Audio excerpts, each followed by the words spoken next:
Finding a comfort zone in your game as you're able to move through traffic, patience with the puck, as we saw last night?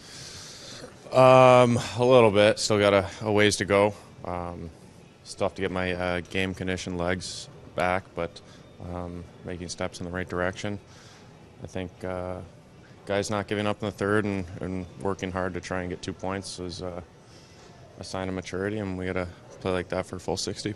Seems to be a concerted effort on the penalty kill as well. What have you seen in the last few games that has made a big difference compared to where the club was in October?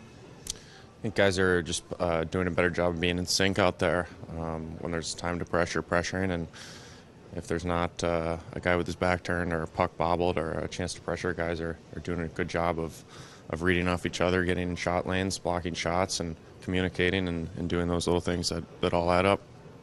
Out of the first 20 games of the season, see where you guys are. Even though you've had a bit of a stumble the last little while, most people would have taken that 20 games in where you guys are, shouting distance of first overall. Well, I mean, the games right now with the way it is always going to be tight. With a point going to each team in overtime, I think you got to try and get as many points as you can the entire year. Every point counts, and you just got to continue to build. The way Lupo's been playing, giving you guys a real 1-2 punch, is he still underrated just because of what he went through the last couple of years? I mean, if I was on another team, I don't think I'd be looking at him as underrated. I'd be looking at him as one of the top players on our team and top players in the league right now, scoring and as a major threat offensively out there. So I don't think he'll be flying under the radar for any other teams.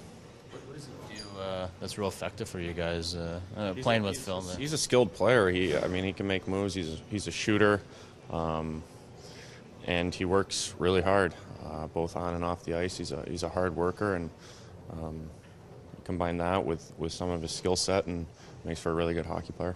Tim, in the new CBA, would you like to see the NHL do away with games less than 24 hours apart?